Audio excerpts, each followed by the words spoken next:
Sabe, quando a gente fala de risco no trading, a primeira coisa que vem na cabeça da maioria das pessoas é um número, né? Uma porcentagem, a distância do stop loss. Mas e se isso for só um pedacinho da conversa?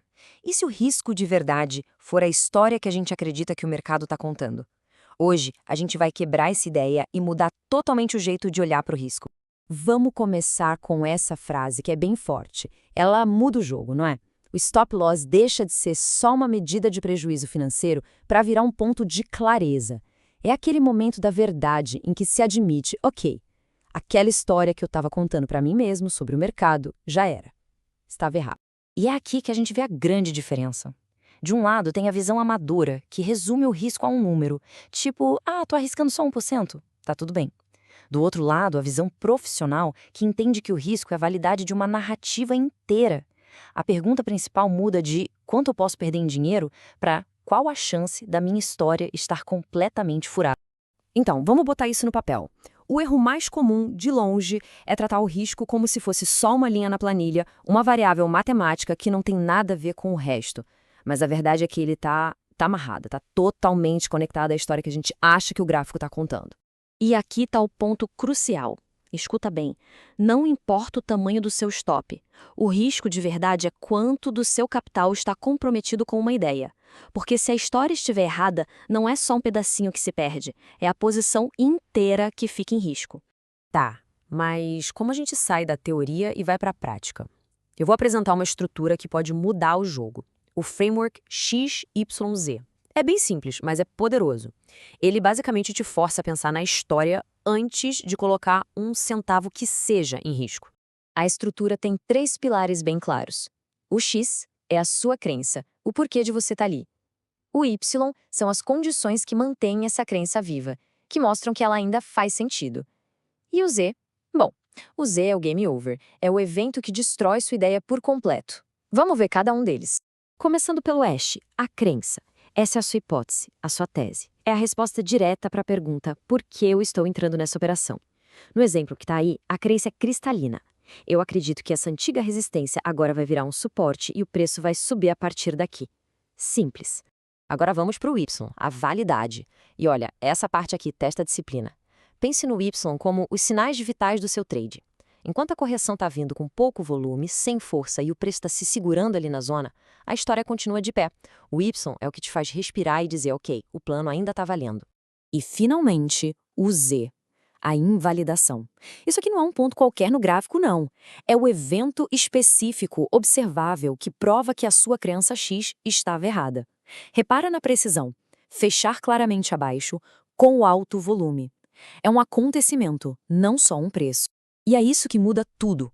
O stop loss deixa de ser um número jogado ali e passa a ser a materialização do seu ponto Z. O stop não é o risco em si. Ele é só a consequência lógica do fim da história. É a ordem que o sistema executa quando você já tomou a decisão. Esse cenário morreu. Certo. Agora vamos conectar tudo isso com conceitos que todo mundo que olha um gráfico já está cansado de saber. A gente não está reinventando a roda. A ideia é só colocar uma lente muito mais nítida para olhar para ela. Vamos pegar conceitos que todo mundo conhece. Zonas de suporte e resistência, os famosos falsos rompimentos, pullbacks, liquidez. Tudo isso ganha uma dimensão completamente nova quando a gente analisa como um cenário, que tem uma crença, uma validade e uma invalidação. Vamos focar em um dos cenários mais clássicos e perigosos, o falso rompimento. É exatamente aqui que a maioria das pessoas se torna a tal da liquidez. É a armadilha perfeita, porque a história que elas se contam está incompleta.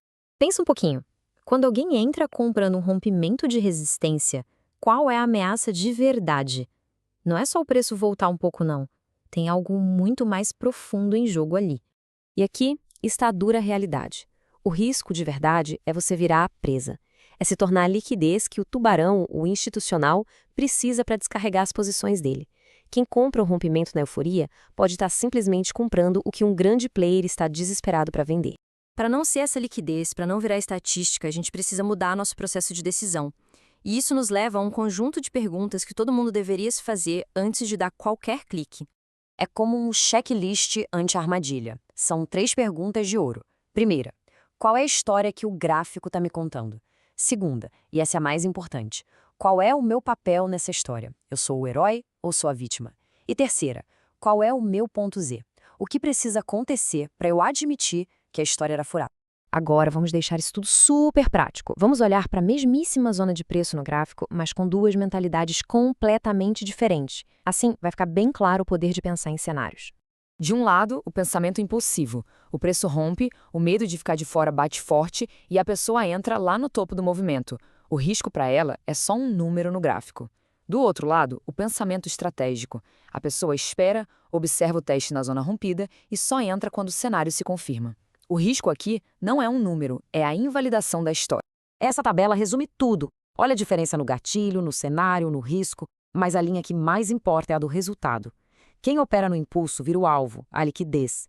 Quem opera com estratégia vira o predador, que espera pacientemente a oportunidade. E o resultado é quase sempre o mesmo. Um é estopado, o outro fica com lucro. E a gente chega na conclusão que amarra tudo isso numa nova filosofia. A questão não é o quanto se aguenta a perder, mas sim qual é a qualidade da história em que o seu dinheiro está investido. E essa é a ideia central. O risco de verdade não é financeiro, é analítico. É o capital que está preso numa história mal contada. E o stop loss? Ele deixa de ser o inimigo e vira a nossa ferramenta de honestidade. É o botão de reset que nos liberta de uma narrativa que falhou, para a gente poder procurar a próxima boa história. E para fechar, fica a reflexão. Da próxima vez que alguém olhar uma oportunidade no gráfico, a pergunta não deveria ser só onde eu coloco o meu stop. A pergunta tem que ser qual é a história aqui e o que invalida essa história. A qualidade da resposta para isso, isso pode mudar tudo.